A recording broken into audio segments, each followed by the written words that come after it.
Ladies and gentlemen, good evening. I'm Rachel Purcell, the Assistant Director. And I'm Audrey Coslow, the Assistant to the Assistant Director. We'd like to thank you all for coming out to see Much Ado About Nothing. We just have a few reminders before we get started.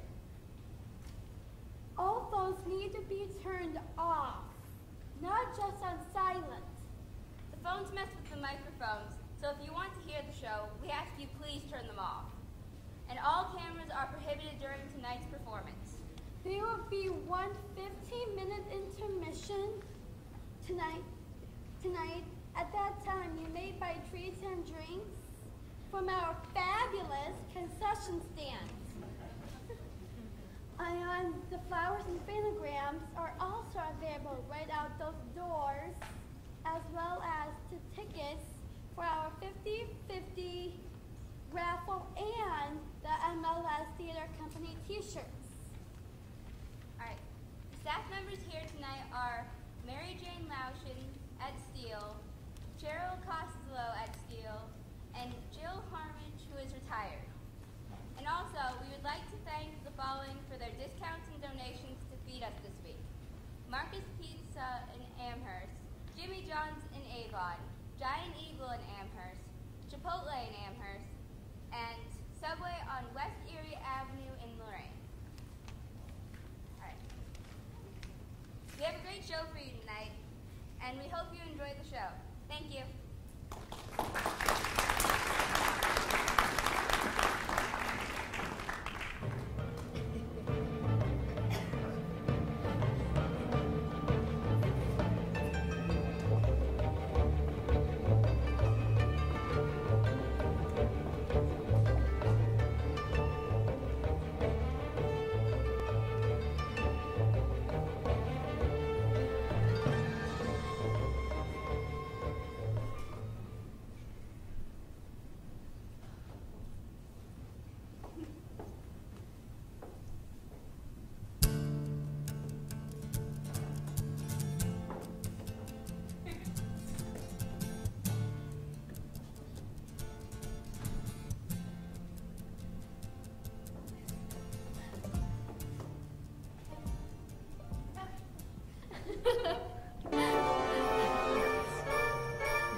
Letter that Don Pedro of Aragon comes this night to Messina.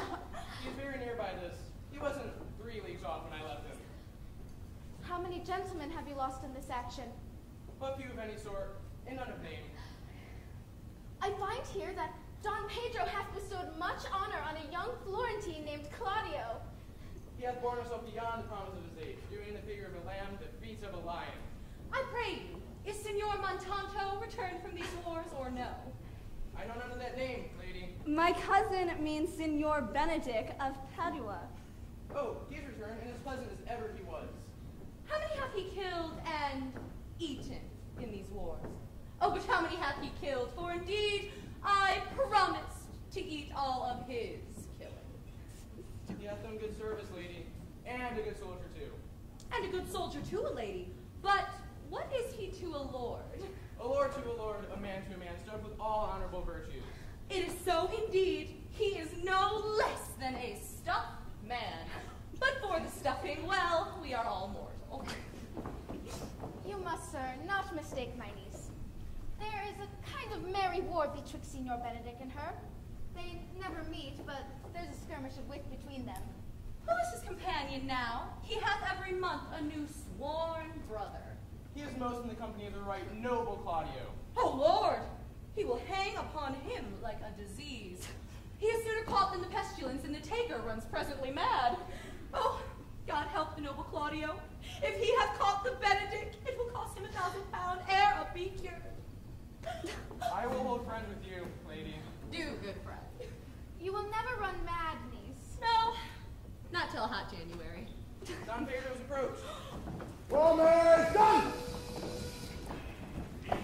Left! Left! Left, right, left. Such a man, such a man. He's a real man's man. He's a man.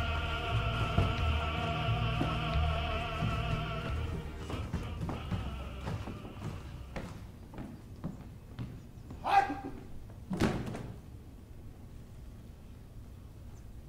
Good, Signora Leonata. Are you come to meet your trouble? The fashion of the world is to avoid cough, and you encounter it.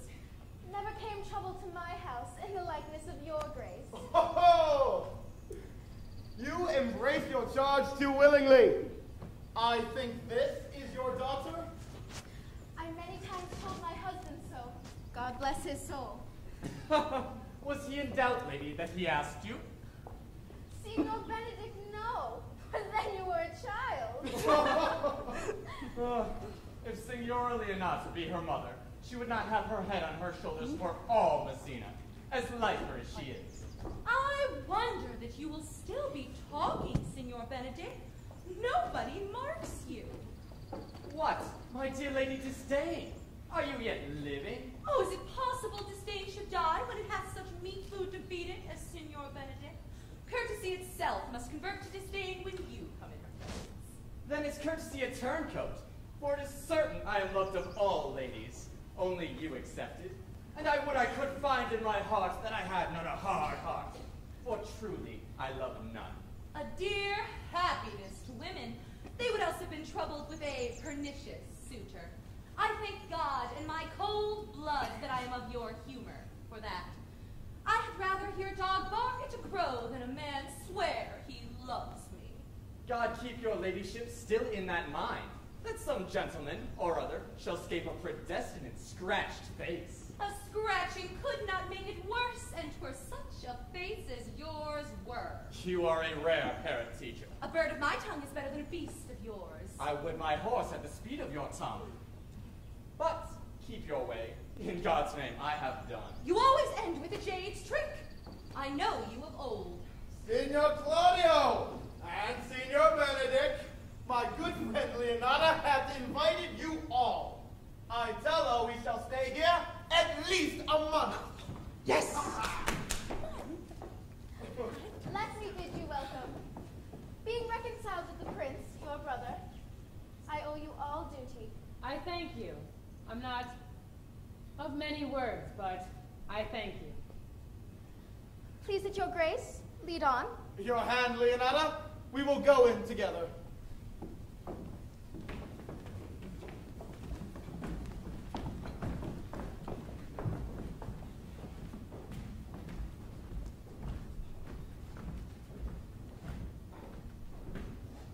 Benedick, didst thou note the daughter of Signora Leonata? I noted her not, but I looked on her. Is she not a modest young lady? Do you question me as an honest man should do, for my simple true judgment, or would you have me speak after is my custom, as being a professed tyrant to their sex? No, I pray thee, speak in sober judgment. Why, in faith, methinks she is too low for a high praise, too brown for a fair praise, and too little for a great praise. Only this commendation I can afford her, that she were other than she is, she were unhandsome, and being no other but as she is, I do not like her.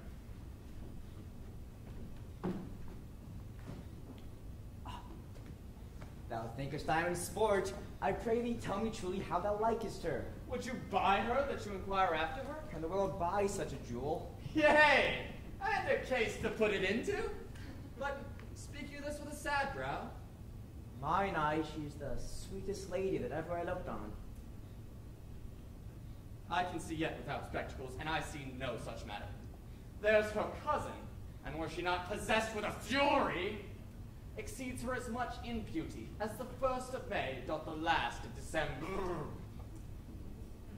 But I hope you have no intent to turn husband, have you? I would scarce trust myself, though I had sworn the contrary, if Hero would be my wife. It's come to this? Shall I never see a bachelor of 60 again? What secret hath held you here that you follow not to Leonidas? He is in love. With who? That is your grace's part. With Hero, Leonardo's short daughter. Amen if you love her, for the lady is very well worthy. You speak this to fetch me in, my lord. By my troth, I speak my thoughts. And in faith, my lord, I spoke mine. And by my 2 faiths and troths, I spoke mine. Shut up. Shut up. You shut up. Shut up!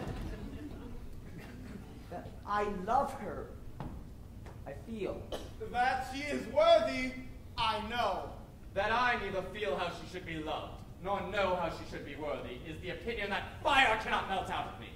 I would die in it at the stake. Thou wast ever an obstinate heretic, in the despite of beauty. And never could maintain his part when in the force of his will. That a lady conceived me, I thank her. Oh. That she brought me up, I likewise give her a most humble thanks. Oh. I blush. But that I shall hang my bugle in an invisible baldric, all women shall pardon me. I will live a bachelor.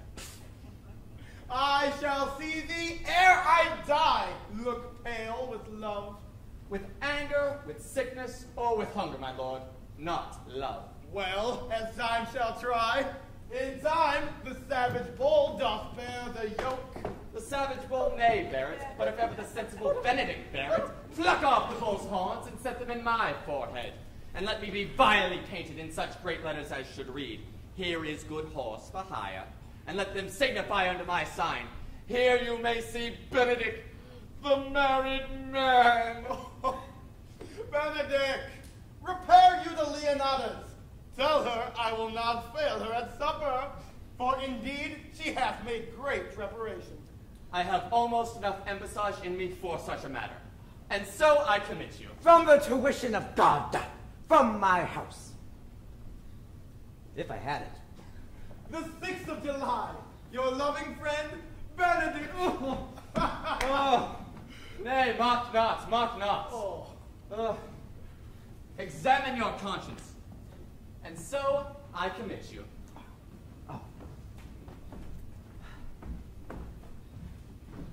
Hath Leonata any son, my lord? No child but Hero. She's the only heir. Why? Dost thou affect her, Claudio? Oh, my lord.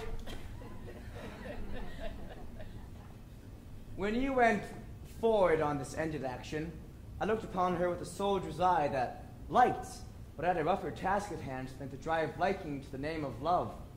But now I am returned, and those war thoughts have left their places vacant, and in their rooms come thronging soft and delicate desires, all prompting me how fair young Hero is, saying I liked her ere I went to wars. Thou wilt be like a lover presently, and tire the listener with a book of words.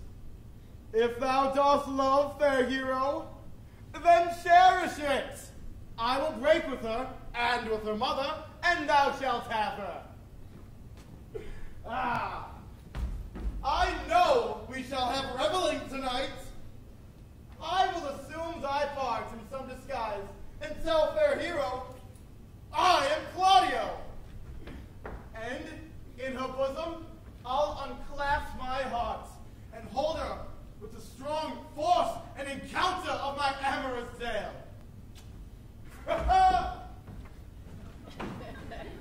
And then, after, to her mother will I break. And the conclusion is, she shall be thine.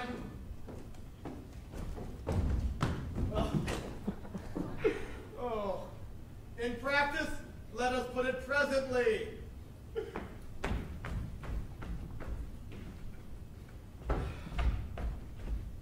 Come on, boy! Jeez.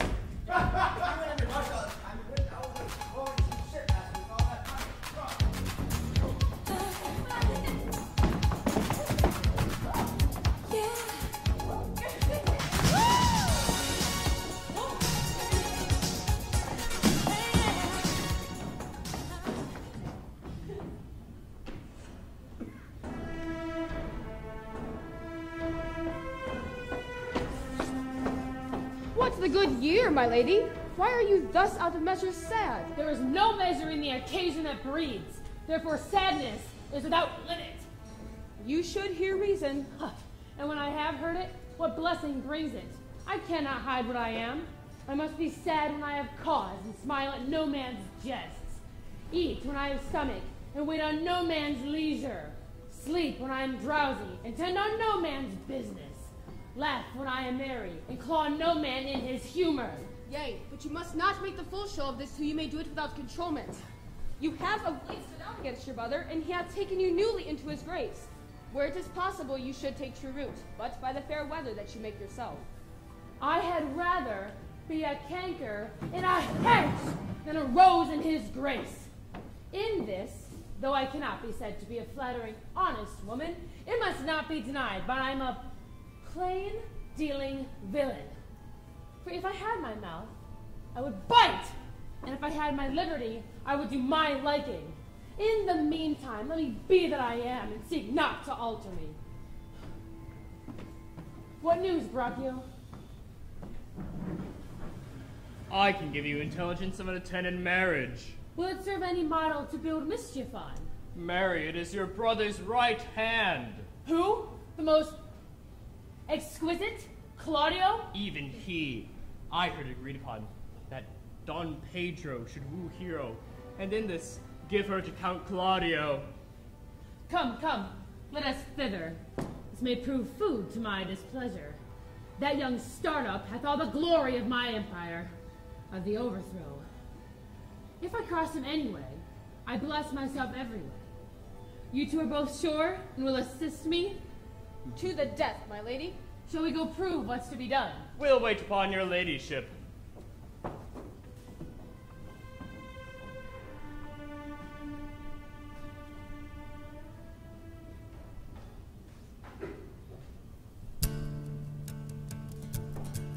Countess Jane here at supper. I saw her not.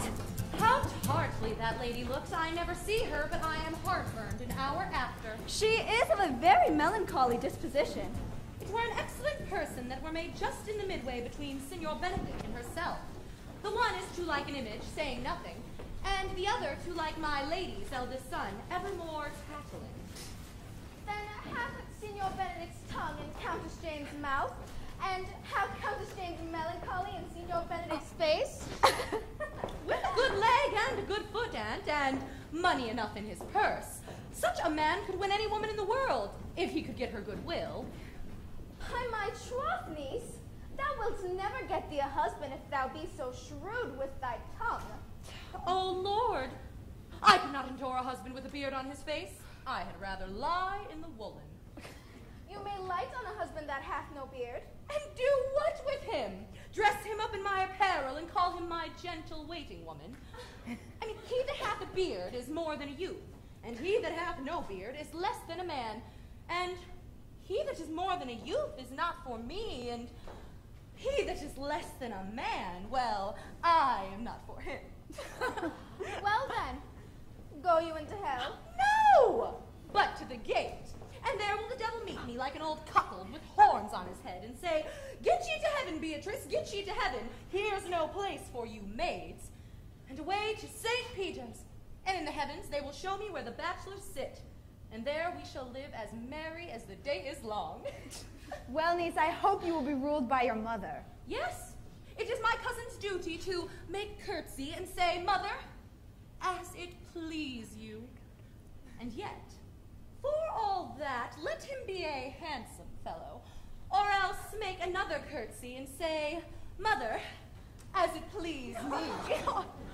Well, niece, I hope to see you one day fitted with a husband. Oh, Daughter, remember what I told you.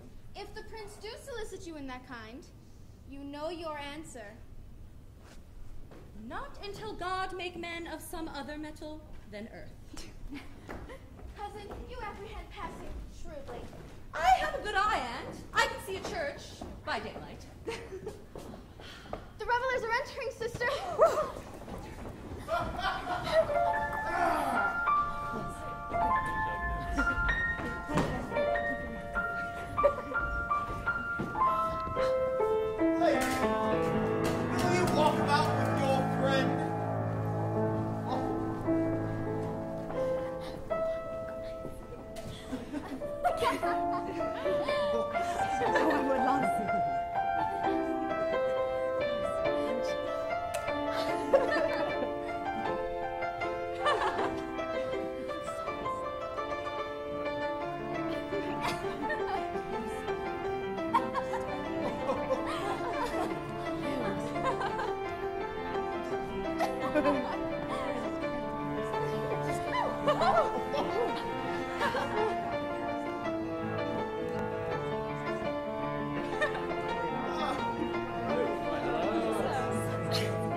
Well, I wish you did like me.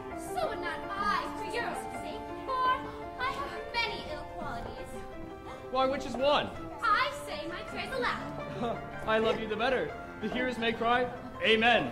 God catch you, the good dancer. Amen. And God keep him out of my sight when the dance is done. Answer, clerk. Hello. Oh, I'd love to look at that. Won't you dance? No more words. The clerk has answered.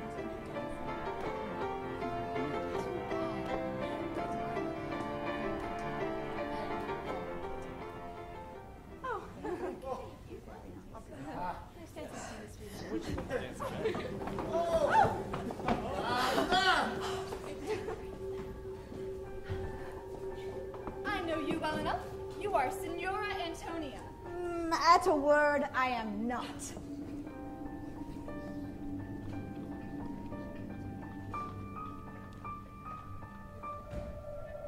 I know you by the wagging of your head. To tell you true, I counterfeit her. You can never do her so ill well unless you are the very woman. Here's her dry head up and down. You are she, you are. At a word, I am not.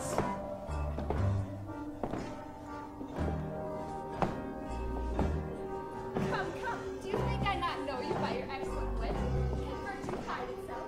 Go to Mummy Archie. Grace is will here. There's an end.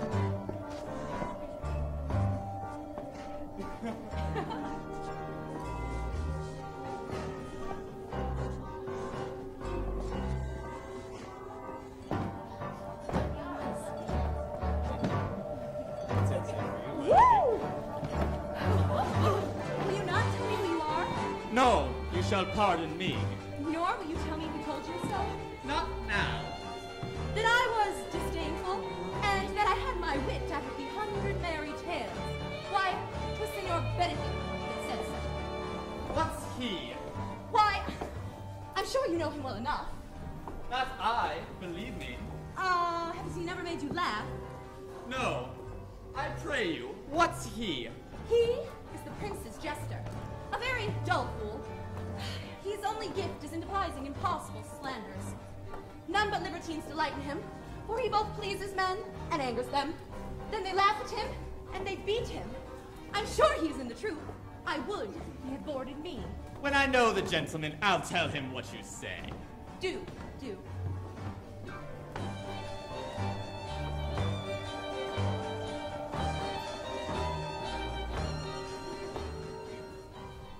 We must follow the leaders.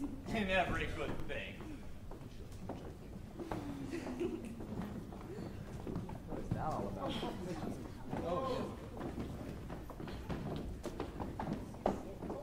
Ladies.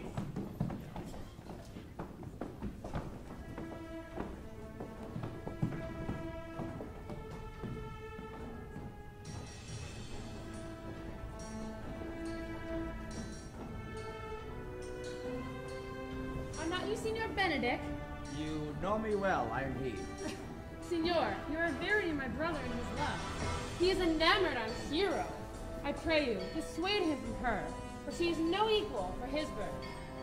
How know you he loves her? I heard him swear his affection. Why, so did I too. And he swore he would marry her tonight.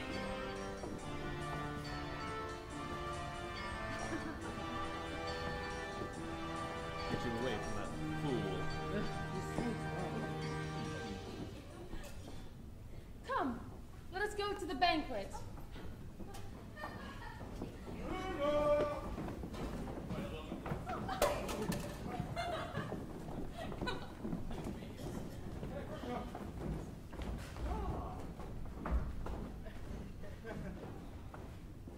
Thus answer I in the name of Benedick, that hear these ill news with the ears of Claudio. 'Tis certain so that Prince rules for himself. Friendship is constant in all other things, save the offices and affairs of love. This was a mistake of hourly proof which I mistrusted not. Farewell, therefore, Hero. Count Claudio? Yea, the same. Come, will you go with me? Whither? About your own business. The prince hath got your hero. I wish him joy of her. Do you think the prince would have served you thus? I pray you, leave me. Alas, poor hurt fowl. But that my lady Beatrice should know me and not know me? The prince is fool. I am not so reputed. It is the base, though bitter, disposition of Beatrice that puts the world into her and so gives me out. I'll be revenged as I may. Good signor, where's Claudio? Troth, my lord, I found him here melancholy as a large inn warren. I told him, and I think I told him true, that your grace had got the goodwill of this young lady. Ah, you know, the lady Beatrice hath a quarrel with you. The gentleman she danced with told her she is much wronged by you. She misused me past the endurance of a block. She told me, not thinking I had been myself, that I was the prince's jester, that I was duller than a great thaw, huddling jest upon jest with such an impossible conveyance, I stood like a man at a mark, with a whole army shooting at me. She speaks poniards, and every word stabs. I tell you, if her breath were as terrible as her terminations, there were no living near her. She went in back to the North Star, so that all horror, disquiet, and perturbation follows her. Look, here she comes. Will your grace command me any service to the world's end? I would go on the slightest errand now for you to the antipodes that you could devise to send me. Pluck you a hair off the great cham's beard. Do you any embassage to the pygmies, rather than hold 3 words conference with this harpy? You have no employment for me? None, but to desire your good company. Oh God, here's a dish I love not.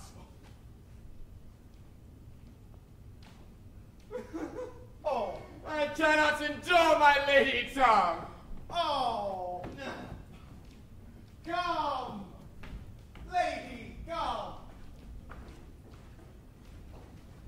You have lost the heart of Signor Benedick. Oh, yea, my lord,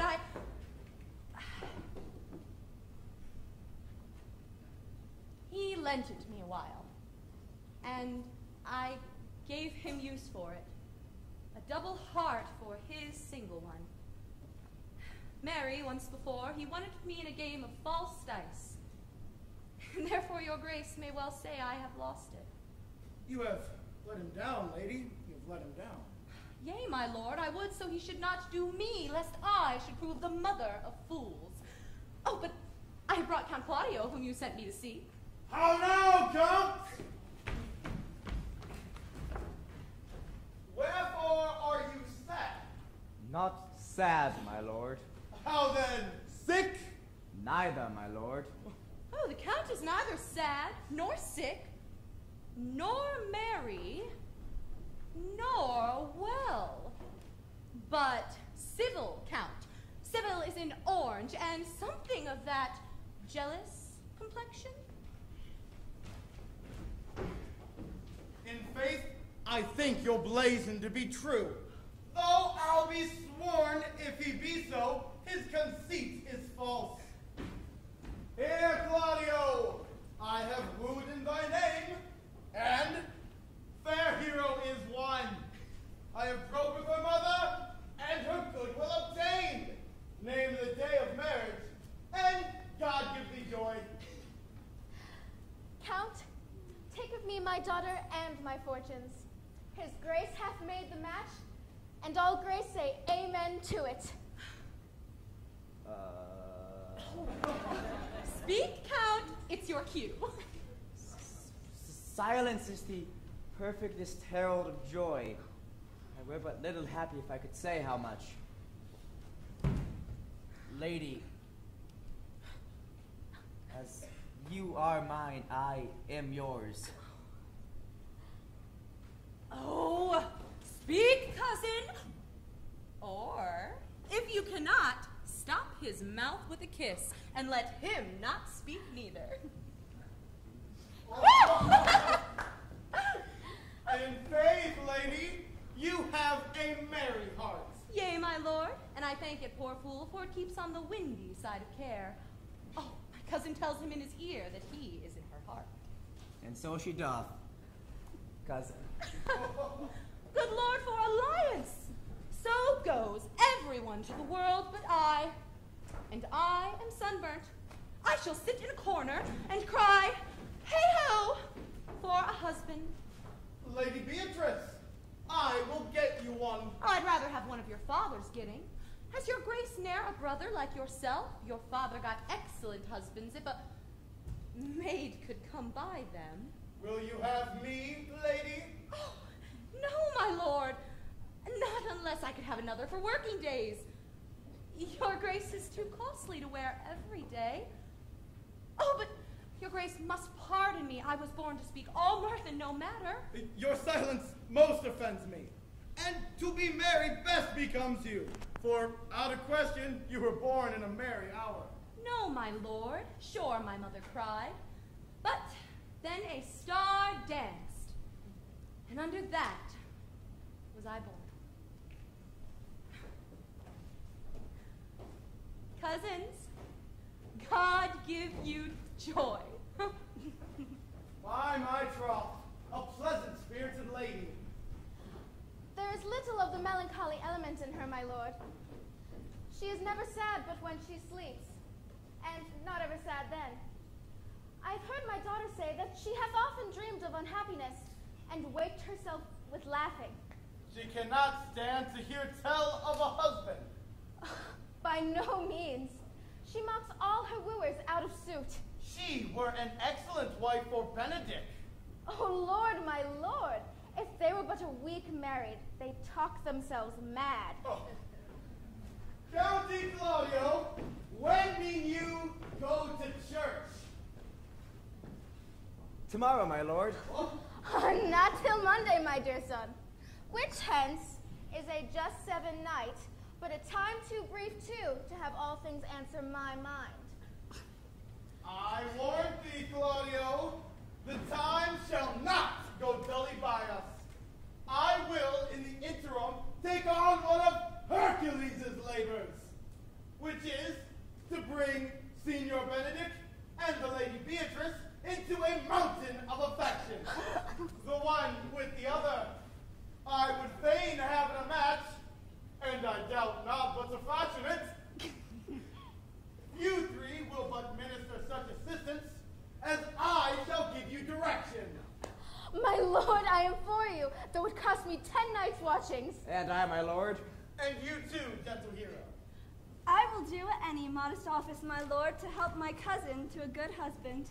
If we can do this, Cupid is no longer an archer. For his glory shall be ours. For we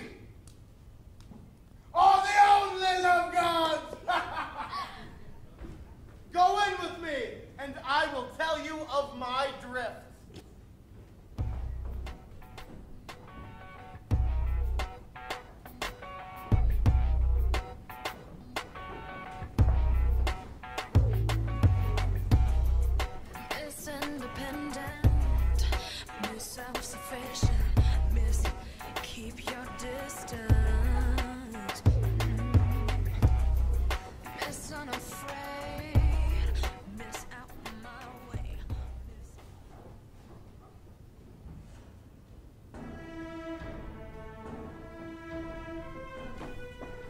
It is so. The Count Claudio will marry the daughter of Leonata. Yea, my lady, but I can cross it. Any bar, any cross, any impediment is medicinal to me.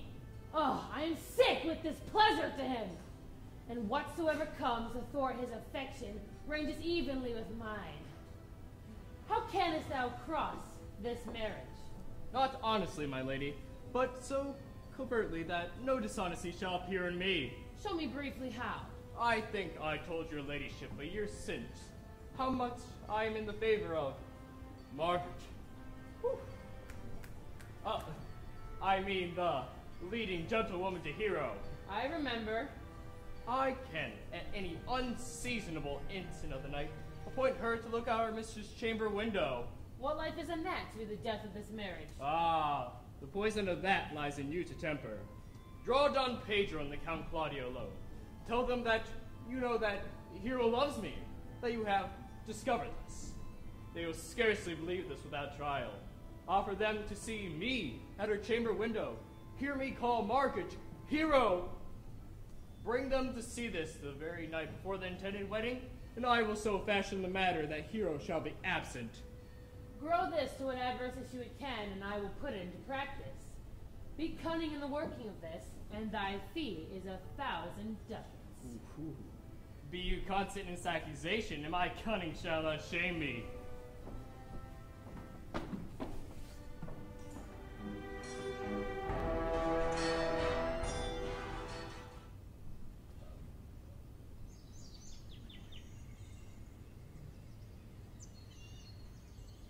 I do much wonder that one man, seeing how much another man is a fool when he dedicates his behaviors to love, will, after he hath laughed at such shallow follies in others, become the argument of his own scorn by falling in love.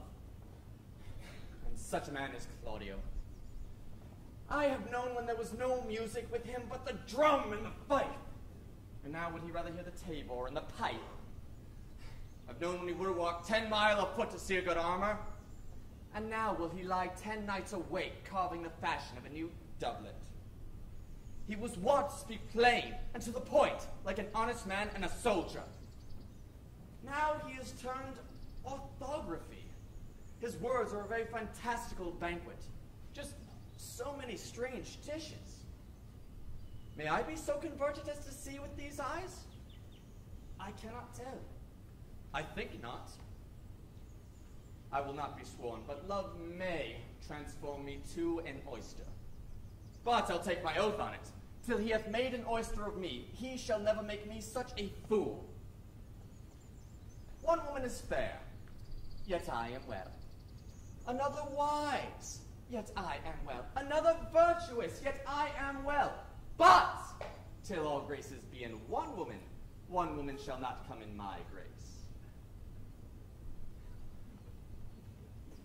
Rich she shall be, that's certain. Wise, or I'll none. Virtuous, or I'll never cheapen her.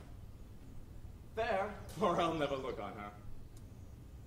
Mild, or come not near me. Of good discourse, an excellent musician, and her hair shall be of what color it please God.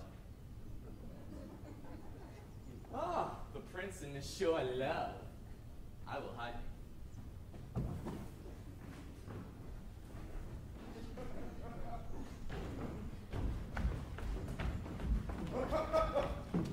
Come! Shall we hear this music? Ah, yea, my good lord. How still the evening is. As hushed on purpose the grace harmony. Oh. Balthazar, we'll hear that song. Did you see where Benedick hath hid himself? Very well, my lord. Now, it's divine air. Now is his soul ravished. Is it it not strange that sheepgut should hail souls out of men's bodies? Sigh no more, good ladies. Sigh no more. Not one deceivers ever. Not one deceivers ever. One fool sweet, one long shore, two more things causing ever.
Singer, my lord.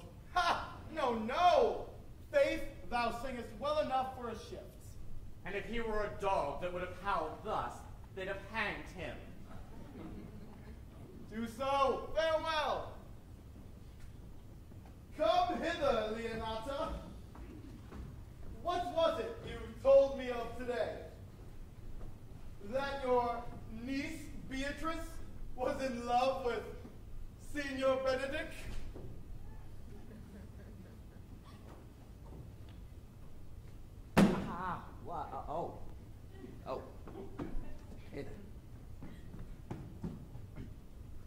I never did think that lady would have loved any man. No, nor I neither. But most wonderful that she should dote on Signor Benedick, whom in all outward behaviors she seemed ever to abhor. It's possible? Maybe she doth but counterfeits. Faith, like enough. Oh, God, counterfeit. There was never counterfeit of passion came so near the life of passion as she discovers it. Why? What effects of passion shows she? Bait the hook well, this fish will bite.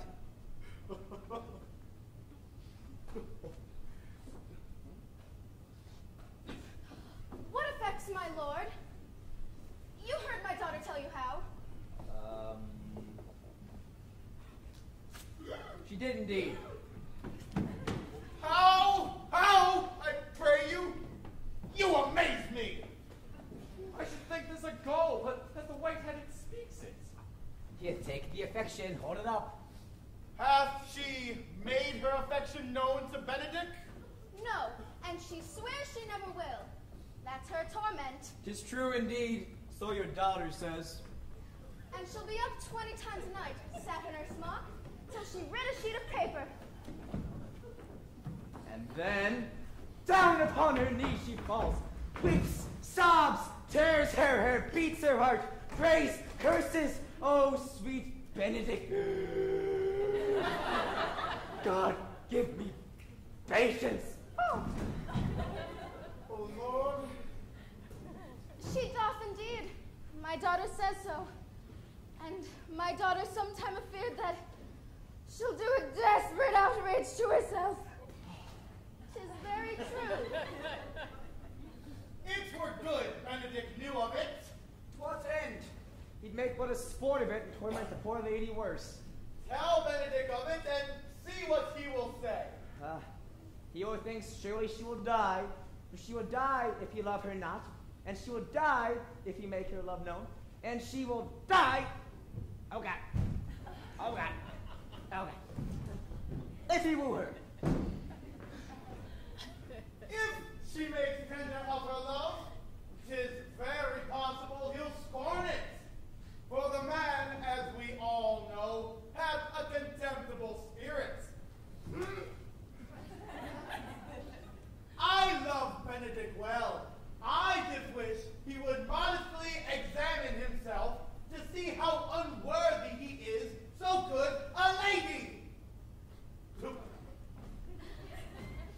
My lord, will you walk? Dinner is ready. If he do not dote on her upon this, I will never trust my expectations. Let the same net be spread for her. That must your daughter and her gentlewoman carry. Come, let's send Beatrice to call him to dinner.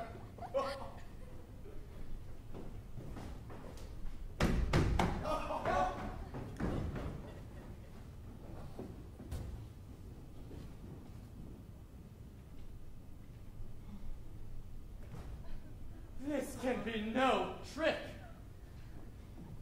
The conference was sadly born. They have the truth of this from Hero. Love me? Why? It must be requited. I hear how I am censured. They say I will bear myself proudly if I perceive the love come from her. They say also that she would rather die than give any sign of affection. I did never think to marry. I must not seem proud. Happy are those that hear the detractions and can put them to mending. They say the lady is fair. 'Tis a truth. I can bear the witness. And virtuous, 'tis so. I cannot reprove it. And wise, but for loving me. It is no addition to her wit, or no great argument of her folly. So I shall be horribly in love with her. I may by chance have some odd quirks and remnants of wits broken on me, because I have so long railed against marriage. But doth not the appetite alter? A man loves the meat in his youth that he cannot endure in his age. Shall these quips and sentences and paper bullets of the brain all man from the career of his humor? No! The world must be peopled. Now, when I said I should die a bachelor, I did not think I would live till I were married. Here comes Beatrice. By this day, she's a fair lady. I do spy some marks of love in her. Against my will, I am sent to bid you come into dinner. Beatrice, I thank you for your pains. I took no more pains for those thanks than you took to thank me. If it had been painful, I would not have come. You take pleasure, then, in the message? Yea, Signor, as much pleasure as one takes in the knife's point and choke a dog withal. You have no stomach, Signor? Fare you well.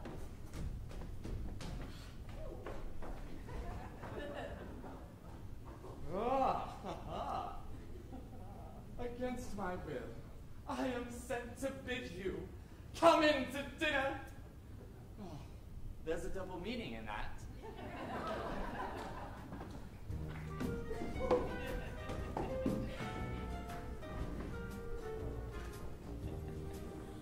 Good Margaret, run me to the parlor. There thou shalt find my cousin Beatrice. Whisper her ear and tell her I and Ursula walk in the orchard, and our whole discourse is all of her. How I'll make her come, I warrant you presently. Now, Ursula, when Beatrice doth come as we do trace this alley up and down, our talk must only be of Benedick. To praise him more than ever man did merit, my talk to thee must be how Benedick is sick in love with Beatrice. Now begin, for look, where Beatrice like a lapwing runs close by the ground to hear our conference. But are you sure that Benedick loves Beatrice so entirely? So says the prince, and my new betrothed lord. And did they bid you to tell her of it, madam? They did entreat me to acquaint her of it, but I persuaded them, if they loved Benedick, to wish him wrestle with affection, and never to let Beatrice know of it. Why did you do so? Doth not the gentleman deserve as full as fortunate a bed as ever Beatrice shall couch upon? Oh, God of love! I know he doth deserve as much as may be yielded to a man, but nature never framed a woman's heart of prouder stuff than that of Beatrice. Disdain and scorn ride sparkling in her eyes, misprizing what they look on. And her wit values itself so highly that to her all matter else seems weak. She cannot love, nor take no shape nor project of affection. She is so self-endeared. Sure, I think so, and therefore certainly it were not good she knew his love, lest she make a sport at it. Why, you speak truth. I never yet saw a man how wise, how noble, young, how rarely featured. But she would spell him backwards. If fair-faced, she would swear the gentleman should be her sister. If black-white, nature drawing of an antic made a foul blot. If tall, a lance ill-headed. If low, an agate very vilely cut. If speaking, why, a vein blown with all winds. And if silent, why, a block moved with none. So turned she every man wrong side out, and never gives to truth and virtue that which simpleness and merit purchaseth. Sure, such carving is not commendable. No, not to be so odd and from all fashions as Beatrice is cannot be commendable, but who dare tell her so?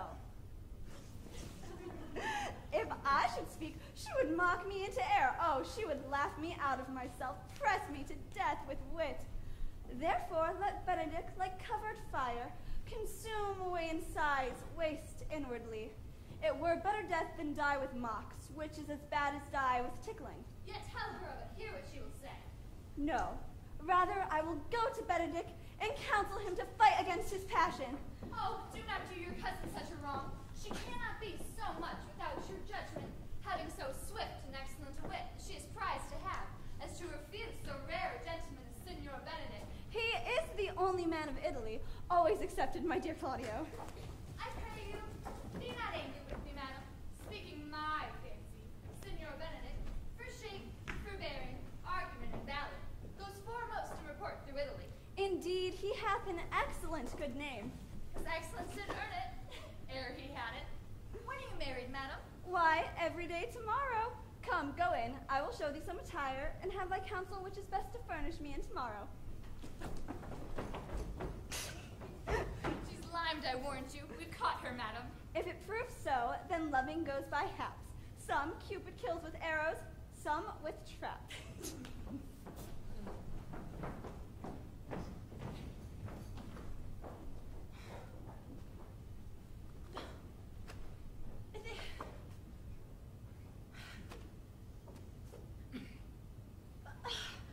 What fire is in mine ears? Can this be true? Stand I condemned for pride and scorn so much? Well, contempt farewell, and made in pride adieu. No glory lives behind the back of such. Benedick? Oh, love on.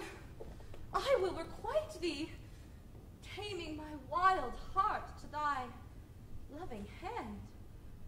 Oh, if thou dost love me, my kindness shall incite thee to bind our love up in holy band. For others say thou dost deserve, and I believe it better than reportingly.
Hello, Gallants.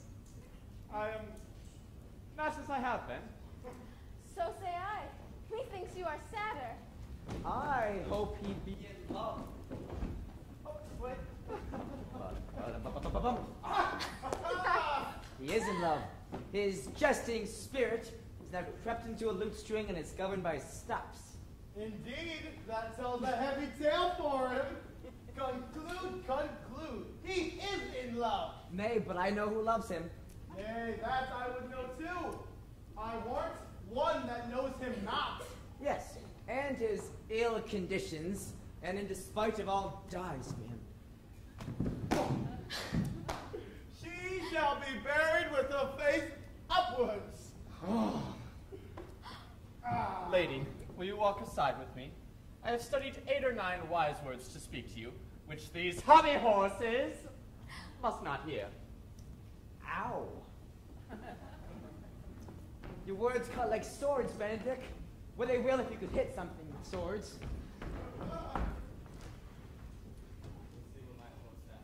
Oh, jeez.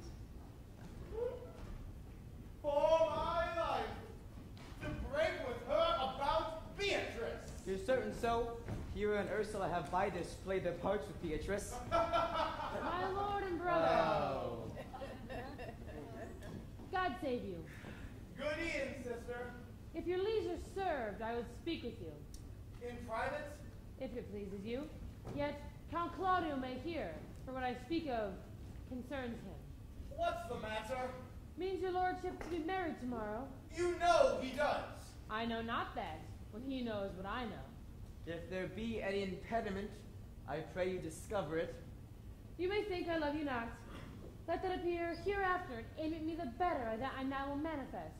For my brother, I think he holds you well. In dearest of hearts hath helped to effect your ensuing marriage.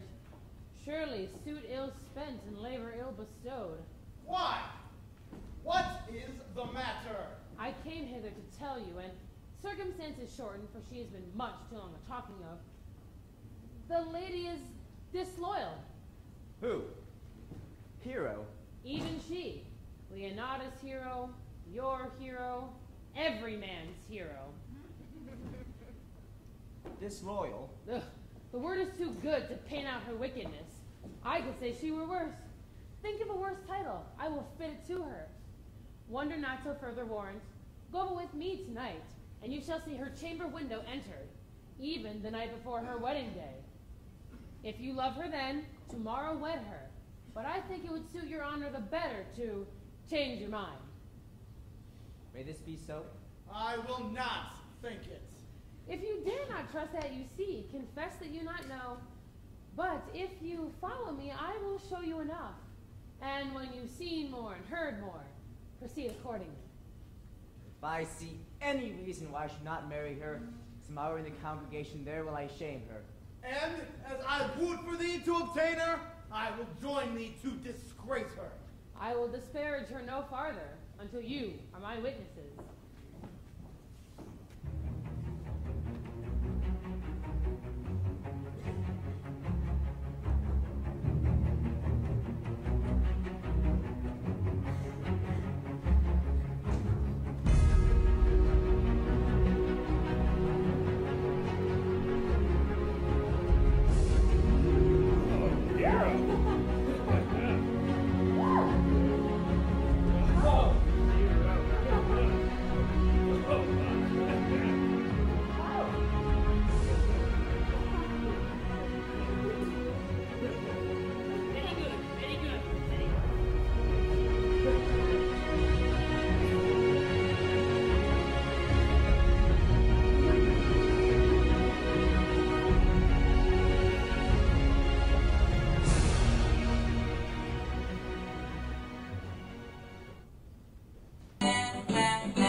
damnation, body and soul. Oh, nay, that were a punishment too good for them if they should have any allegiance in them being chosen for the prince's watch. Well, give them their charge, neighbor Dogberry. First, who think you the most desertless man to be constable? Hugh Horkick, sir, or George Sequel, for they can write and read. Come hither, neighbor Sequel.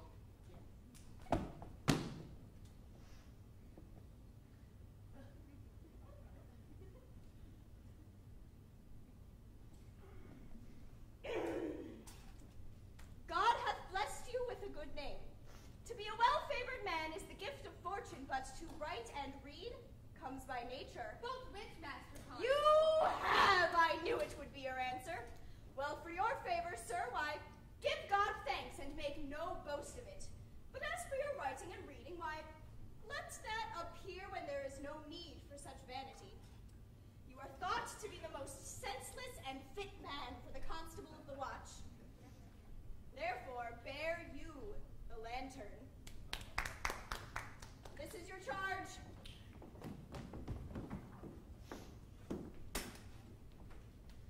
You are to bid any man stand in the prince's name. Yes. How if he will not stand?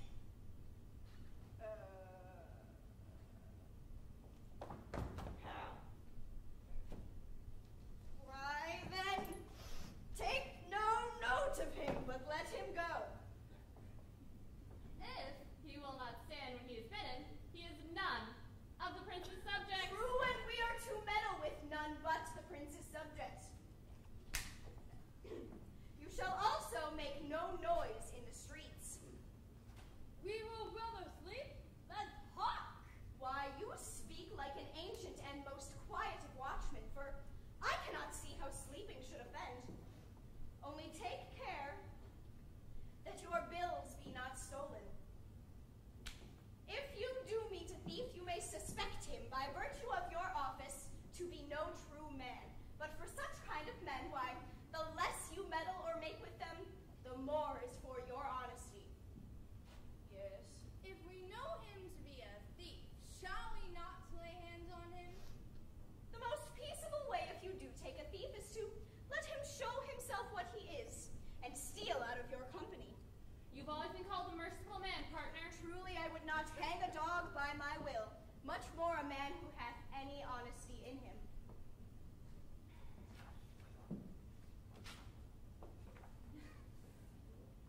If you hear a child cry in the night, call the nurse and bid her still it. Yes. And how if the nurse be asleep and will not hear us? Then depart in peace and let the child wake her with crying. 'Tis very true. This is the end of the charge. By Our Lady, I think it be so. Masters, good night. And be there any matter of weight chances, call up me. Come, neighbor. Well, masters, we hear our charge.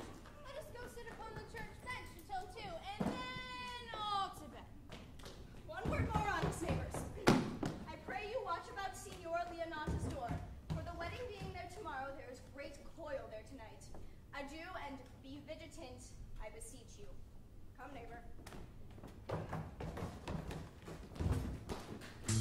We were shooting at a mountain of dirt. Well, nothing was broken, nothing was hurt.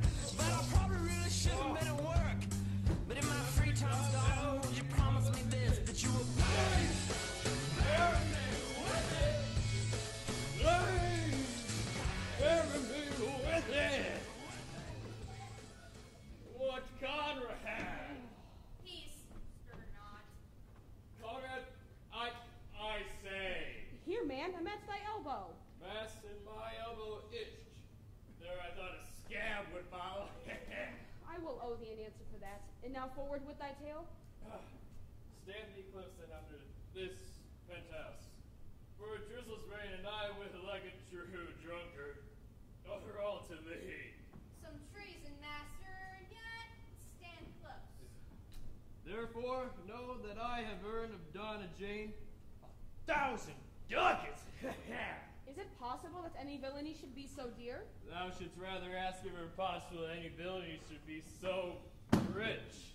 For when rich villains are in need of poor ones, the poor ones may make what price they will. I wonder at that. That shows art unconfirmed. Thou knowest the fashion of a doublet, or a hat, or a cloak is nothing to a man. Yes, it is apparel. I mean the fashion. Yes, the fashion is the fashion. Tush, I may as well say that the fool's a fool. But seest thou not what a deformed thief this fashion is? I know that deformed. He's been a vile thief this 7 year. He's been up and down like a gentleman. I remember his name. Didst thou not hear somebody? No, 'twas the vein on the house. Oh. Seest thou not, I say, what a deformed thief this fashion is? How giddily he turns about between all the hot bloods between 14, 5, and 30, where his codpiece seems as massy as his club. All this I see, and I see that the fashion wears out more apparel than the man. Not so neither. But know that I have tonight wooed Margaret, the leading gentlewoman to Hero by the name of Hero. She leads me out of her mistress' chamber window and bids me 1,000 times good night.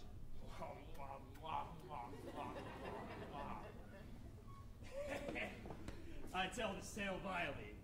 Thou should first know how the prince, Claudio, and my master, planted, placed, and possessed by my master, saw afar in the orchard this amiable encounter.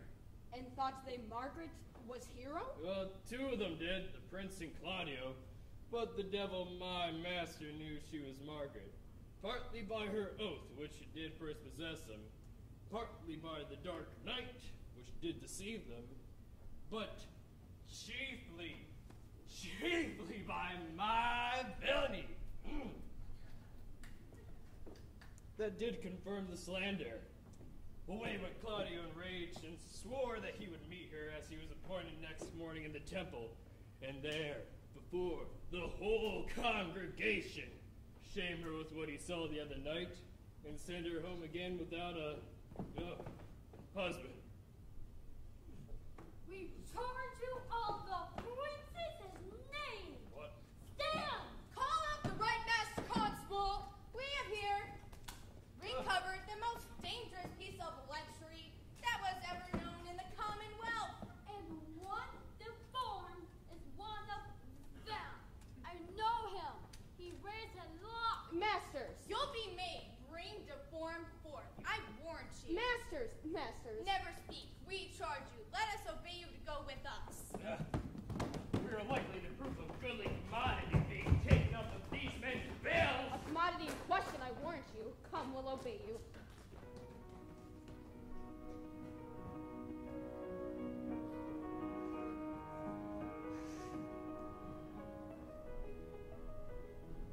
Troth, I think your other rabato were better.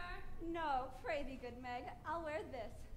By my troth's not so good, and I warrant your cousin will say so. My cousin's a fool, and thou art another. I'll wear none but this, and God give me joy to wear it, for my heart is exceeding heavy. 'Twill be made heavier soon by the weight of a man. Fie upon thee, art not ashamed. Of what, lady? Of speaking honorably? Is there any harm in saying thee heavier for a husband? None, I think, and it'd be the right husband and the right wife. Otherwise, 'tis light, not heavy. Ask my lady Beatrice else. Here she comes.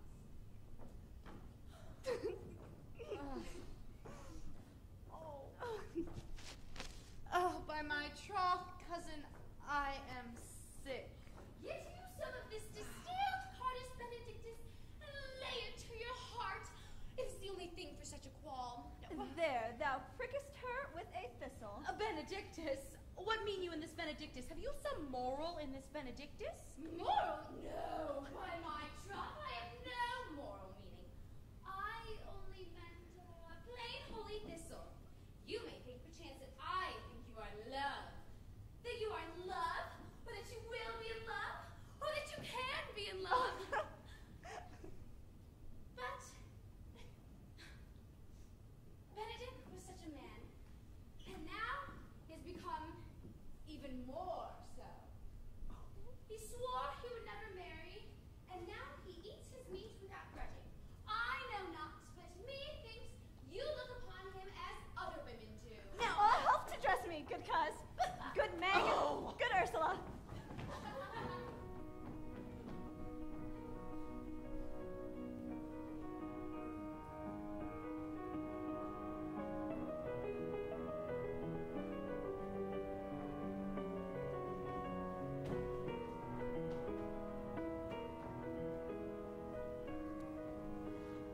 What would you with me, honest neighbor? Merry lady, I would have some confidence with you that discerns you nearly. Brief, I pray you, for you see it is a busy time with me. Merry lady, this it is. That it is. What is it, my good friends? Goodman Burgess, ma'am, speaks a little off the matter. An odd one, ma'am, whose wits are not so blunt as God help I would desire they were, but in faith honest as the skin between his brows. Yes, I thank God that I am as honest as any man living. That is, an odd man, and no honester than I. Comparisons are odorous. Palabras, neighbor Burgess. Neighbors, you are tedious. It pleases your worship to say so, but we are the poor Duke's officers. But truly, for mine own part, if I were as tedious as a king, I could find it in my heart to bestow it all of your worship. All thy tediousness on me, Oh, yea, and 'twere 1,000 pounds more than 'tis, for I hear as good exclamation of your worship as of any woman in the city. And though I am but a poor man, I am glad to hear of it. And so am I. I would fain know what you have to say. Mary lady, our watch knight, accepting your worship's presence, has taken a couple of errand days as any in a Messina. A good odd man, ma'am, he will be talking. As they say, when the age is in, the wit is out. God help us, it is a world to see. Well said, I faith, neighbor Burgess. Well, God's a good man, and if 2 men ride of a horse, 1 must ride behind. An honest soul by my faith has ever broke bread, but God is to be worshipped. Not all men are alike. Alas, good neighbor. Indeed, neighbor, he comes too short of you. Oh, gifts that God gives. I must leave you. Oh, Mary lady, our watch hath indeed suspected 2 auspicious persons, and we would this morning have them examined before your worship. Take their examination yourself and bring it me. I am now in great haste as it may appear unto you. Oh, it shall be suffragance. Drink some wine ere you go. Fare you well. Go, get you to Francis Seagull. Bid him bring his pen and inkhorn and come to the jail. We now have the excommunication to examine. And we must do it wisely. Oh, we shall spare them for no wit, I warrant you. Here's that shall drive some of them to non-com. Only get you the learned writer and meet me at the jail.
Francis, be brief. Only the plain form of marriage, and you can recount the particular duties afterwards. You come hither, my lord, to marry this lady? No. To be married to her. You come to marry her. Lady, you come hither to be married to this count? I do. If either of you know of any inward impediment of why you should not be conjoined, charge you on your souls to utter it. Know you any, hero? None, my lord. Know you any, count? I dare make his answer none. Stand me by, friar. Mother, by your leave, will you, with free and unconstrained soul, give me this maid, your daughter? As freely as God did give me her. And what have I to give you back whose worth may counterpoise this rich and precious gift? Nothing, unless you render her again. Sweet prince, you learn me noble thankfulness. Leonata, take her back again. Give not this rotten orange to your friend. She's but the sign and semblance of her honor. Behold, how like a maid she blushes here. Would you not swear, all you that see her, that she were made by these exterior shows? But she is none. She knows the heat of a luxurious bed. Her blush is guiltiness, not modesty. What do you mean, my lord? Not to be married, or to knit my soul to an approved wanton. Dear my lord, if you in your own proof have vanquished the resistance of her youth and made defeat of her virginity. Leonata, I never tempted her with word too large, but like a brother to his sister, showed bashful sincerity and comely love. And seemed I ever otherwise to you? You seemed to me as Diane in her orb. You are more intemperate in your blood than Venus, or those pampered animals that rage in savage sensuality. Is my lord well that he doth speak so wide? Sweet prince, why speak not you? What should I speak? I stand dishonored that have gone about to link my dear friend to a common stale. Are these things spoken, or do I but dream? Oh God, defend me! How am I beset? What man was he talked with you yesternight out at your window betwixt 12 and 1?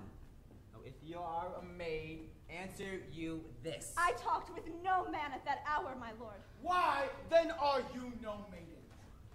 Leonata, I am sorry you must hear, but upon mine honor, myself, my sister, and this grieved count did see her, hear her, at that hour, talk to a ruffian at her chamber window, who hath indeed, most like a liberal villain, confessed of the vile encounters they have had 1,000 times in secret!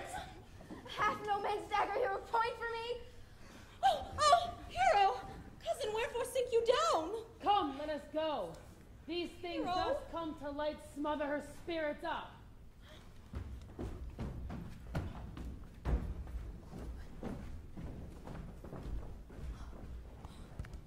Hero? How doth the lady? Dead, I think. Aunt, help! Hero, why, Hero! Aunt! Signor Benedick?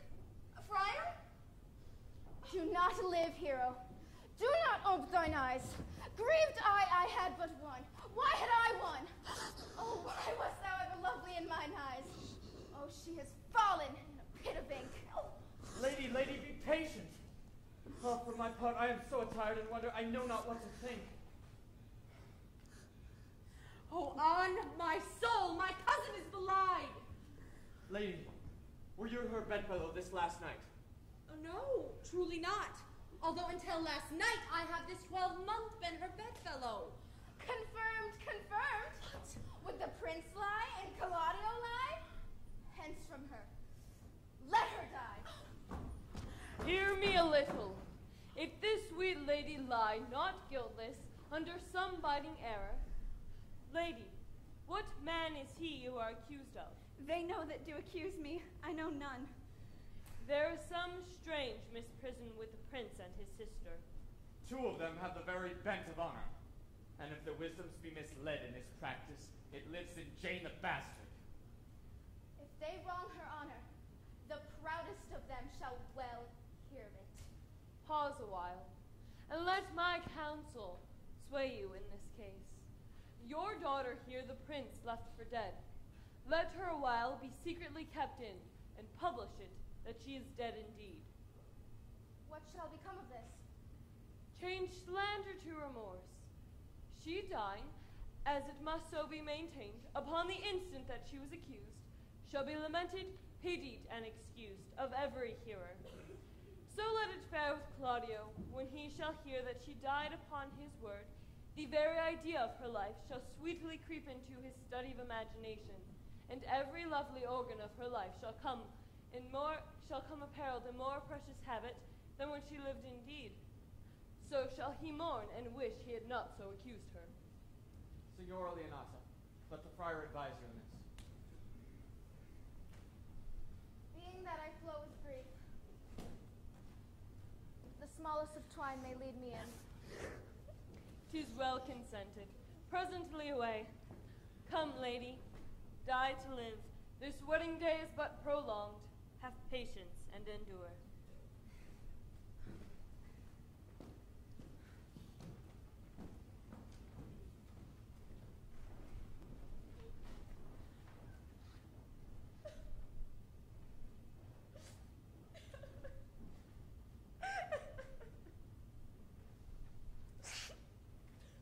Lady Beatrice, have you wept all this while?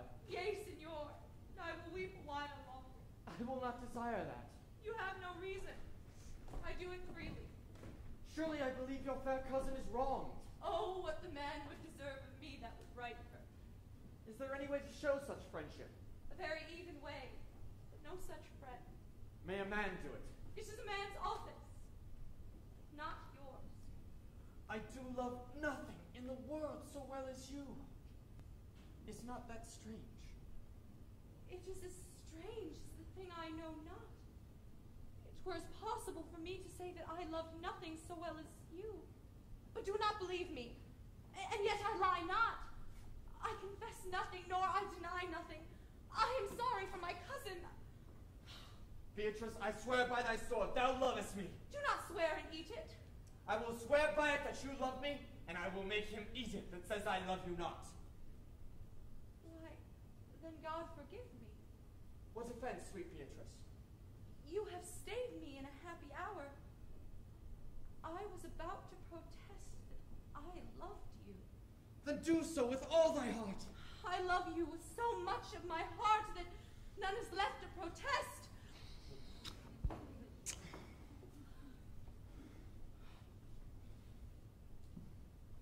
Come, bid me do anything for thee.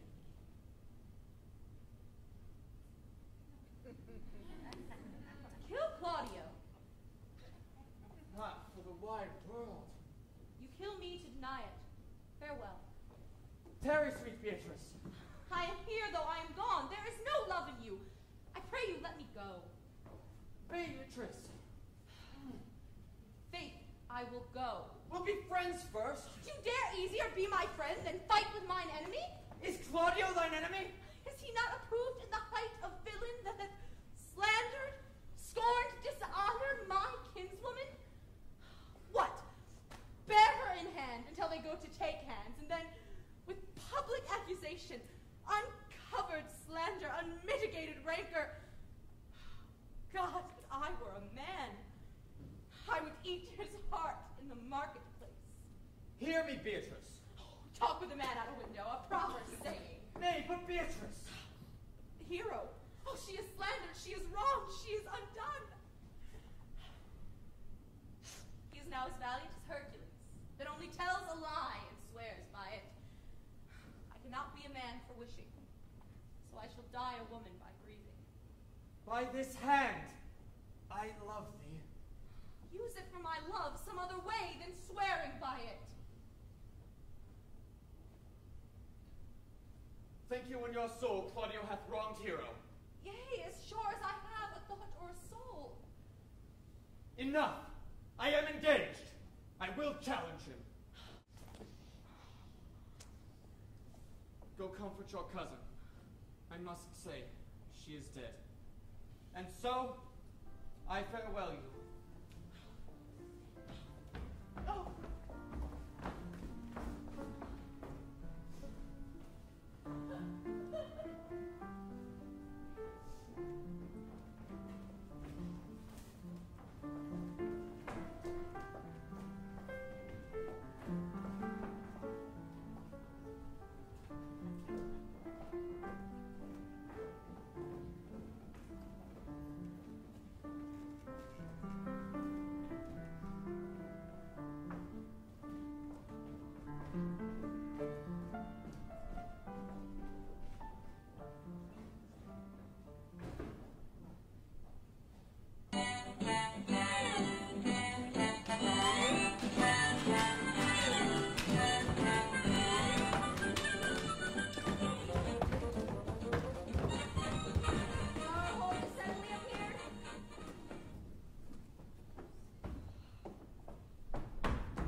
my name is Conrad. Write down Master Gentleman Conrad. Masters, do you serve God? Yea, sir, we hope. Oh, write down that they hope they serve God. And write God first. For God defend, but God should go before such villains. Amen. Masters, it is already proved that you are little better than false names. How answer you for yourselves? Marry, sir, we say we are none. Oh, a marvelous, witty fellow, I assure you. But I will go about with him. Come hither, sirrah. Word in your ear. Sir, I say to you, it is thought that you are false knaves. How answer you? Sir, I say to you, we are none. Well, stand aside. For God, they are both in a... For God, they are both in a tale. Have you written down that they are none? Master Constable, you're not the way to examine. You must report the watch that are their accusers. Let the watch come forth. Masters, I charge you in the prince's name, accuse these men. This man said, sir, that daughter Jane, the prince's sister, was a villain. Oh, write down Princess Jane called villain. Master Constable. Pray thee, fellow, peace. I do not like thy look, I promise thee. What heard you him say else? Marry, sir, and he had received 1,000 ducats from Donna Jane for accusing the Lady Hero wrongfully. Flat burglary as ever was committed. Yea, by mass, that it is. What else, fellow? And that punk Claudio did me upon his words to disgrace Hero before the whole assembly and not marry her. Oh, villains, thou shalt be condemned into everlasting redemption for this. What else?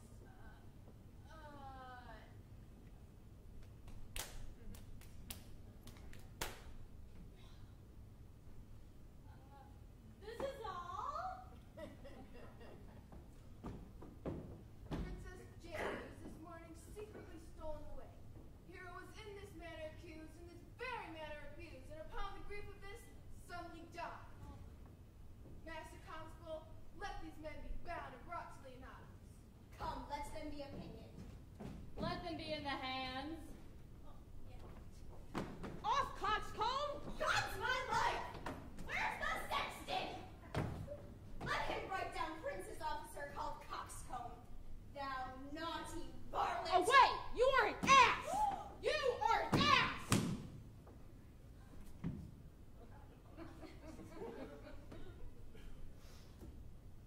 Dost thou not suspect my place? Dost thou not suspect my years? Oh, that he were here to write me down an ass. But masters, remember that I am an ass. Though it be not written down, yet forget not that I am an ass. Oh, villains, thou art full of piety, as shall be proved upon thee by my good witness. I am a wise fellow, and which is more, an officer, and which is more, a householder, and which is more, as pretty a piece of flesh as any in Messina. And a rich fellow enough go to, and one who knows the law go to, and one who hath glosses, and one who hath 2 gowns and everything handsome about him. Come, bring them away. Oh, that I had been writ down an ass.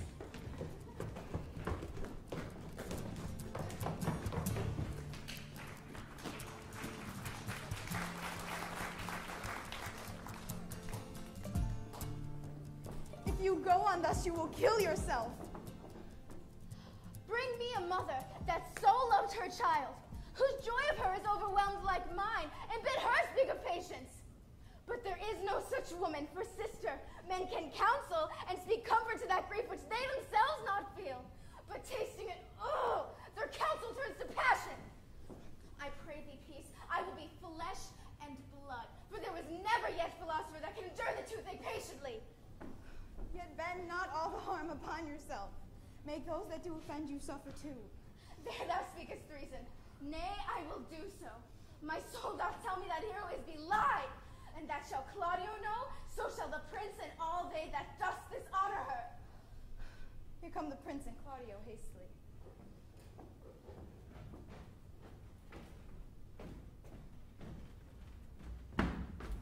Good e'en, good e'en. Good day to the both of you. Hear you, my lords. We have some haste, Leonardo. Some haste, my lords. Well, fare thee well, my lords. Are you so hasty now? Well, all is one. Nay, do not quarrel with us, good woman. If she could right herself with quarreling, some of us would lie low. Who wrong, sir? Mary, thou dost this wrong me, thou dissembler, thou. Nay, never lay thy hand upon thy sword. I fear thee not. Mary, pursue by a hand if you should give your sex such cause of fear. Your faith in my hands meant nothing to my sword. Tush, tush, man. Never fleer and jest at me. I speak not like a dotard nor a fool. I say thou hast belied my innocent child. Thy slander has gone through and through her heart. Oh, she lies buried with her ancestors. Oh, in a tomb where never scandal slept, save this of hers. Bred by thy villainy. My villainy? You speak not right, good lady. Mary, my lord, I will prove it on his body if he so dare. Way, I would not have to do with you. Canst thou so daff me? Thou hast killed my child. If thou killest me, boy, thou hast killed a woman. And he shall kill two of us, and women indeed. But that's no matter. Let him kill one first. Win me and wear me. Let him answer me. Come, follow me, boy. Come, sir, boy. Come, follow me. I'll win you from your 40 pence. Nay, as I am a gentlewoman, I will. Sister, content yourself. God knows I love my niece, and she is dead.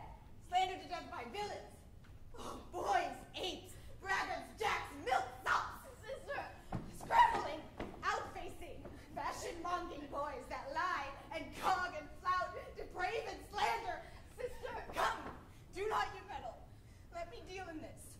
Gentlewoman, both. We will not wait your patience. My heart is sorry for your daughter's death, but on mine honor, she was charged with nothing but what was true and very full of proof. my lord, my lord. I will not hear you. No? Come, sister, away. I will be heard. And shall, or some of us will smart for it.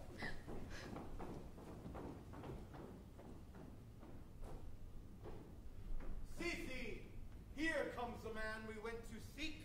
Now, senor, what news? Good day, my lord. Good senor. You almost came to part almost affray. We would like to have our two noses snapped off by two old bags without teeth. Leonata and her sister. What thinkest thou? In a false quarrel there is no true valor. I came to seek you both. We have been up and down to seek thee, for we are high proof melancholy, that would fain have beaten away. Wilt thou use thy wit? It is in my scabbard. Shall I draw it? Dost thou wear thy wit by thy side? Never any did so, though very many have been beside their wit. As I am an honest man, he is pale. Art thou sick or angry? Shall I speak a word in your ear? God bless me from a challenge. Oh.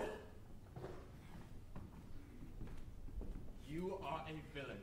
I jest not. I will make it good how you dare, with what you dare, and when you dare. Do me right, or I will protest thy cowardice. You have killed a sweet lady, and her death shall fall heavy on you. Well, I shall meet thee, so that I might have good cheer.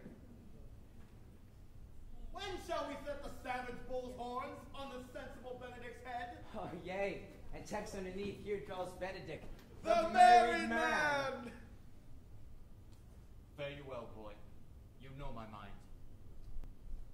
My lord, for your many excellent courtesies, I thank you. I must discontinue your company. Your sister the bastard has fled from Messina. You among you have killed a sweet and innocent lady, and her death shall fall heavy on you all. For Lord Blackbeard there, he and I shall meet. Until then, the peace be with you both.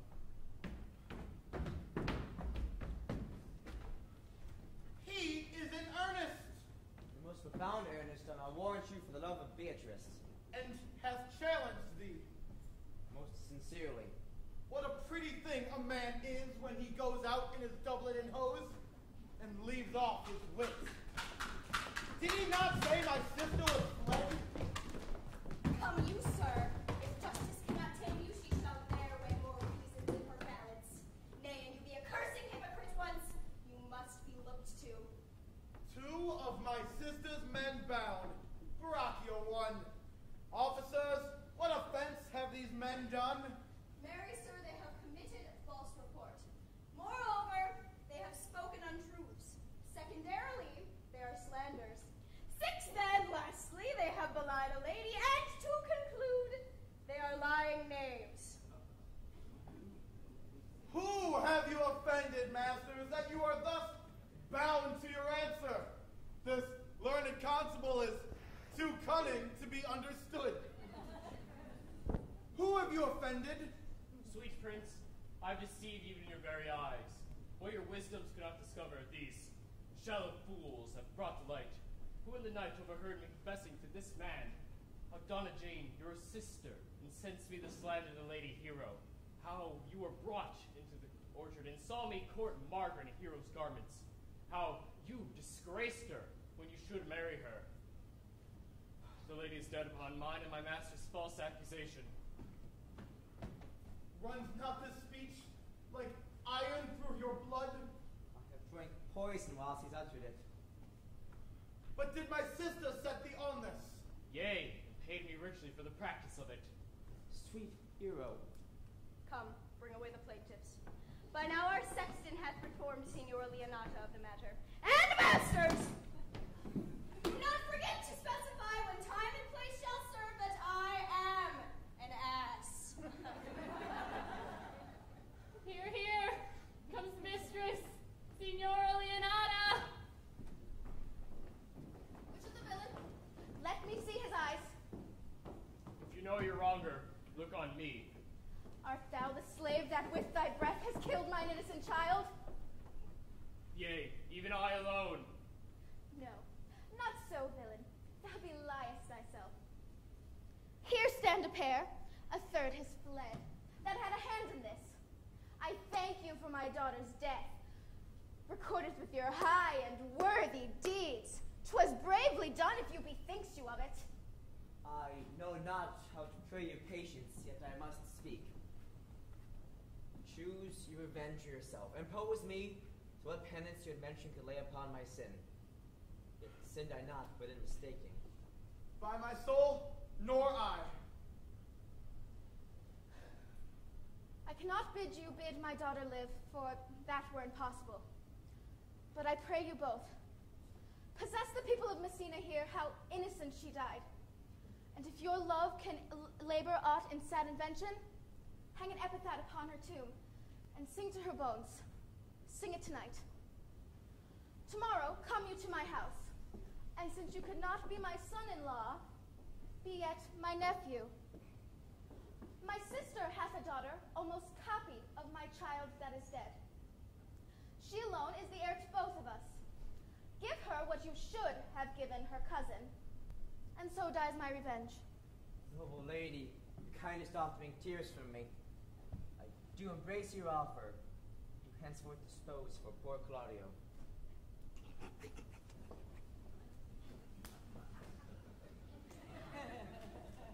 Tomorrow I'll expect your coming. Tonight I take my leave. This naughty man shall face to face be brought with Margaret, whom I believe was worked in this all wrong. No, by my soul, she's not.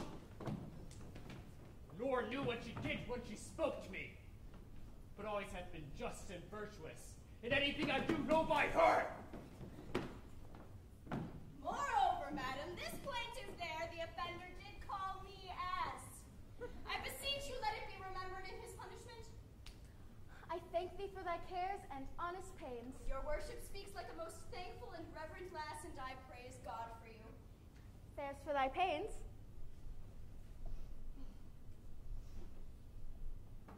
God save the foundation! Go. I discharge thee of thy prisoner, and I thank thee. Oh, I leave an errant knave with your worship, whom I beseech beseech your worship to correct yourself for the example of others. God restore you to health. And if a merry meeting may be wished, God prohibit it. Come, Mayor.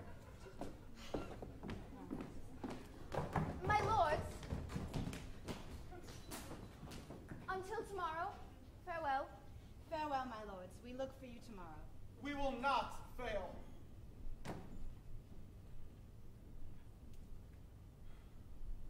Tonight I'll mourn with Hero.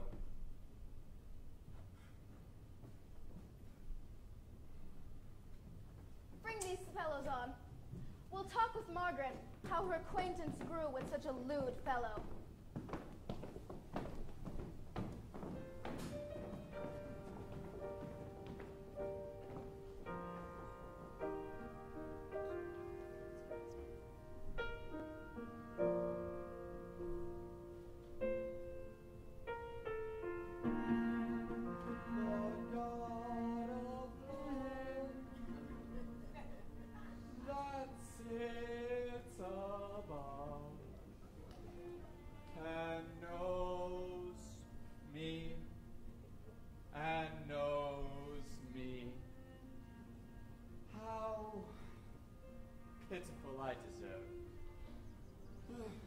I mean in singing.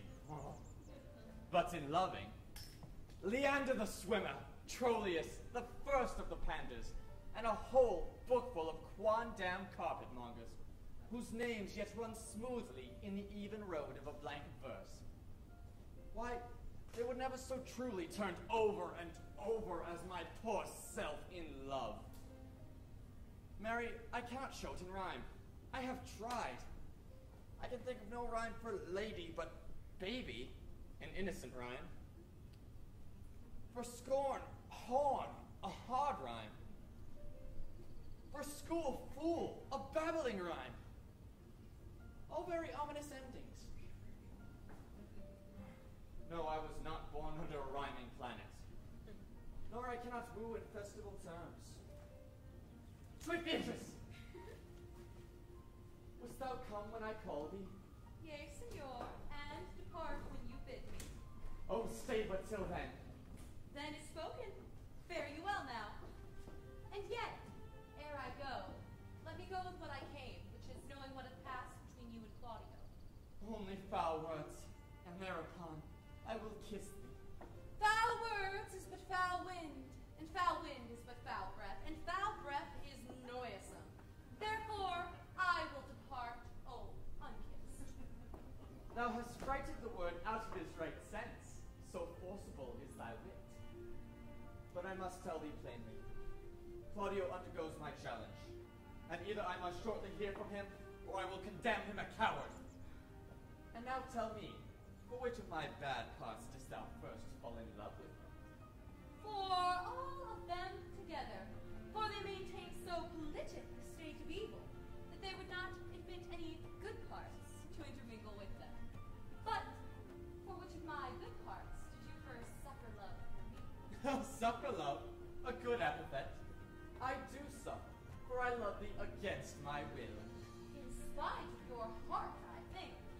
But, poor fool, if you'll spite it for my sake, I'll spite it for yours. For I would never love that which my friend hates. Thou and I are too wise to move peaceably. How doth your cousin? Very ill. And how do you? Very ill, too. Serve God, love me, and mend. Madam, you must come to your aunt's. Yonder's old Coil at home. It's been proved my lady Hero hath been falsely accused. The prince and Claudio mightily abused, and Donna Jane, the author of all, who is fled and gone. Will you come presently? Senor, will you come hear this news? I will live in thy heart, die in thy lap, and be buried in thy eyes.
done to death by slanderous tongues.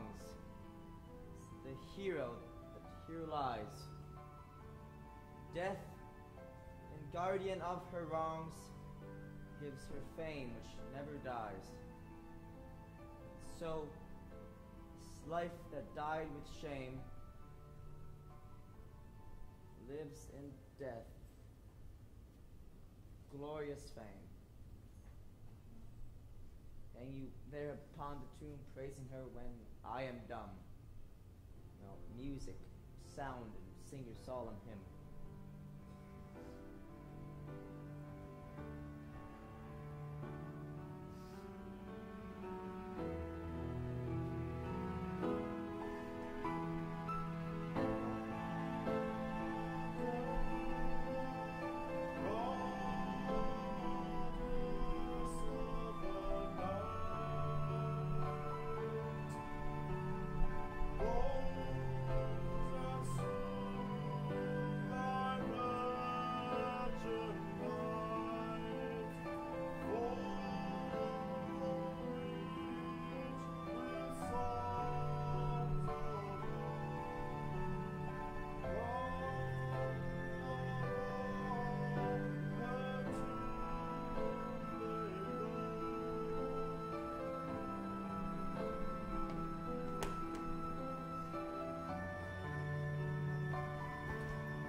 Did I not tell you she was innocent?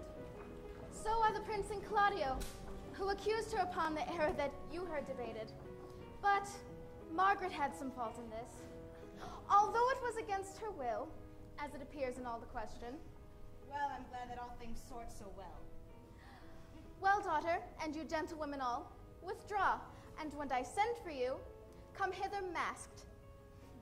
The prince and Claudio promised by this hour to visit me. You know your office, sister. You must be a mother to your sister's daughter and give her to Claudio. Which I will do with confirmed countenance. Friar, I must entreat your pains, I think. To do what, Signor? To bind me or undo me, one of them. Signora Leonata. Truth it is, good Signora, your niece regards me with an eye of favor. A sight whereof I think you had for me, from Claudio and the prince. But what's your will? Your answer, lady, is enigmatical. But for my will is your goodwill, may stand with ours this day to be conjoined in the state of honorable marriage. For which, good friar, I shall desire your help. My heart is in your liking. And my help. Here comes the prince and Claudio.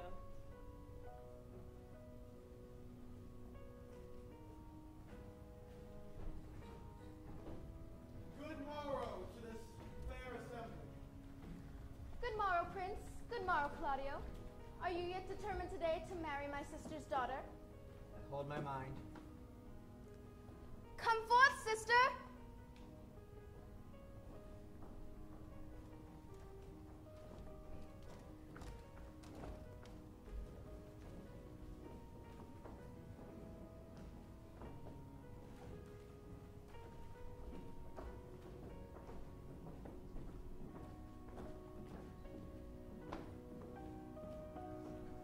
Which is the lady I must seize upon? The same as she, and I do give you her. And she's mine. Sweet, let me see your face.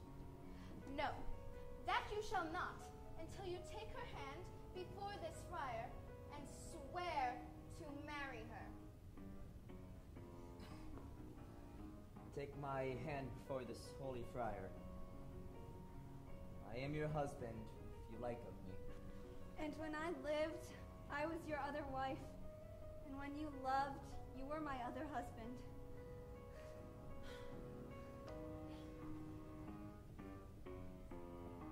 Another hero. Nothing certainer.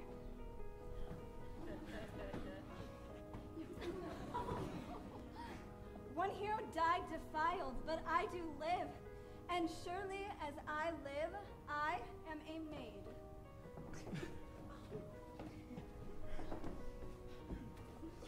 The former hero! The hero that is dead! She died, my lord, but whilst her splendor lived. All this amazement can I qualify, when after that the holy rites are ended, and I'll tell you largely a fair hero's death. Meantime, let wonder seem familiar, and to the chapel let us presently.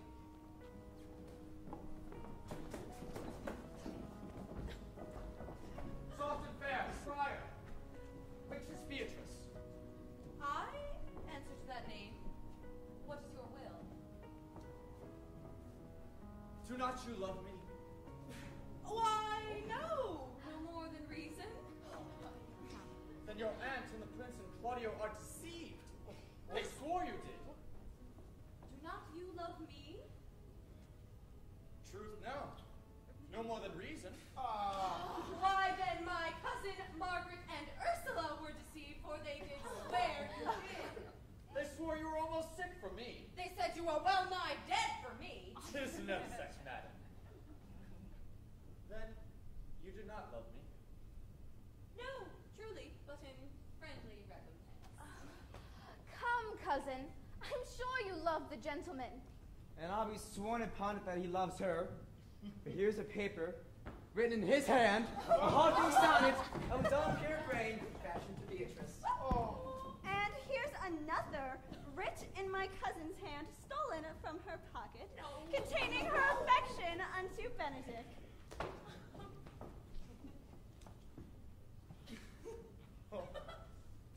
Here's our own hands against our hearts.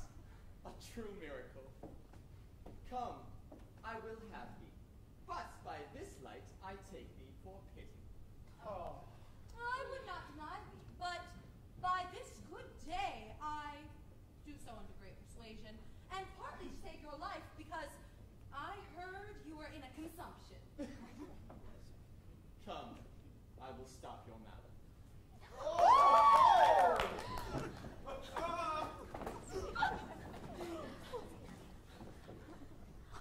How dost thou, Benedick, the married man? I'll tell thee what, Prince. A college of witcrackers could not flout me out of my humor. Dost thou think I care for a satire or an epigram? No. But, since I do purpose to marry, I will think nothing to any purpose that the world can say against it, and therefore never flouted me for what I have said against it. For man is a giddy thing, and this is my conclusion. For thy part, Claudio, I did think to have beaten thee. But in that, thou art like my kinsman. Live unbruised, and love my cousin. Come, come, we are friends. Let's have a dance ere we are married, that we may lighten our hearts and our wives' heels. We'll have dancing afterwards. First of my word, therefore play music.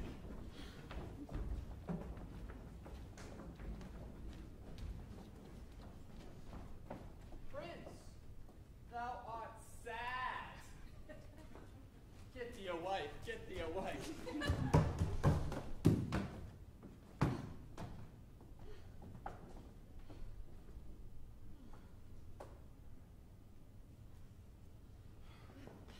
My lord, your sister Jane is taken in flight and brought with our men back to Messina. Think not on her till tomorrow. I'll devise thee some brave punishment. Until then, pipers, strike up!